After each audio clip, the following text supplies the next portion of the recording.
Hey everyone, welcome back. My name is Susan and this is I Totally Love It. Alright, we're going to work on part 3 of this flip-flop concertina style junk journal. So the last episode previously on Lost, I added the signatures. I went ahead and added 5. So there's 3 on the front side, if you want to call it the front side, and 2 on the back side. All right, and so now I'm going to decorate this. So this is a travel theme, kind of vintagey style. So I'll probably stay away from things that are too brightly colored. I have pulled out new stamp, or this is not stamp, Susan, stencil that I've got, the Tim Holtz one with the coffee stains and splatters. I've got that. I've got some stamps that have some travel-y things or label-y things or bikes, vintagey things, dates or whatever. So I've got all those sitting here. What else do I have? I've got this bowl of, I have all these little clusters I've made. So maybe we can use some of these. Some of these are a little too bright, but some of these might work. We'll see. Below that, I have labels, bunch of labels. Those are Junk Journal Studio labels. Michelle, I believe, is her name. And just cutting those out. You guys, let me tell you. So there's a little gap in my videos. I usually put out more in a week than I did this past week. Today is Sunday, September the 3rd. And this past Tuesday, before I left for work, I decided to take a fall at home and landed on both my knees. Now, if I was younger, I probably could have hopped up and gotten back on the horse and gotten to work. But my knees were pretty banged up. So I took that day off and kind of messed up everyone's schedule as far as getting my daughter to school and picking her up and everything. But anyhow, I am feeling better. I never really had bruises showing on my knees, but now that they're turning yellow, you can see where the bruises were or should have been. But I'm able to walk without a limp. After Wednesday, I was walking that morning with a little bit of a limp, but I think walking around, at the school kind of helped instead of just sitting around and letting it get stiff. And now it's just sore to the touch and not as sore as it has been on the previous day. So I'm on the mend, but what did I do that day I stayed home? Well, I worked on some clusters. They're not in here because they're not finished, but I took my little, look how overflowing this still is, my little bowl of scraps and got my glue, my scissors. I went in there and made some scraps of my vintage photo ink. And then I finished cutting out these little labels so I can use those. All right, so I have things in here. I have this. I have all these stamps. Oh, I have my huge box. Let's see, let me zoom out. This is my huge box of, scrapbook travel themed things, papers and ephemera. So we're gonna dig in here for some things. Like some of these things are gonna be too brightly colored. Like those are cool and kind of vintagey, but too much color for what I'm using. So some of these that are more muted, faded papers, we will use those. And we're gonna make some pockets and we're gonna stamp and make some tags. Now, I don't think we'll get it all done today, so we'll go through and do some things today. I'm probably gonna use that stencil and maybe stain some of these pages so they're not as bright. And I gotta find a little journal card, stick in that pocket. a little tuck. We might make some more, you know, flip outs, fold ins, tip outs, tip ins, flap doodles. All right, you guys. So sit back, relax. I am going to speed it up and put it to some music. I know some of you like to hear me talk, but this would be an extremely long video if I did that, because when I talk, I slow down and I speed it up, and I listen to some my own tunes that I like to listen to, my playlist on Spotify, and then my husband's sitting over here next to me doing his thing on his computer and watching ball games. So all that said, let's get started. So sit back, relax, enjoy some tunes, and let's get to decorating this junk journal.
All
right, everyone. I think I'm going to stop right there for now and come back to it with a fresh mind next time.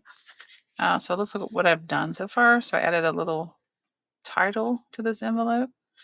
Those are both stamps. That was a Dollar Tree stamp. This one was Bow Bunny. Just picked that up at Hobby Lobby. These are from Tracy Fox. At her Etsy shop, the like aviation or travel, might have been aviation theme. Let's see, and then I stamped on a few pages somewhere. Oh, I added some clusters. So that's kind of like a little tuck spot now. I tried to find ones that had like a ticket or a piece of map on it. Keep it kind of travel themed. There's little stamping. Let's see. This I made in, made it as a challenge, but didn't like it, so I saved it for a different purpose. Now I found the purpose. These were digitals. I don't remember who that was. Let's see what else. Cluster, that one's just glued on completely. Stamping. This one is a little side tuck.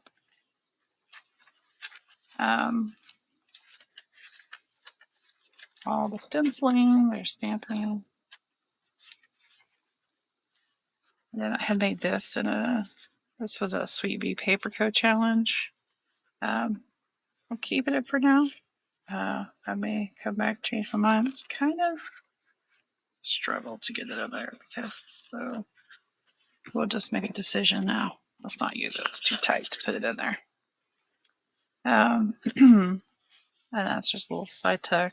We'll try to do something. So just a postcard or stenciling, stamping. That one's completely glued on there. Little side tuck cluster.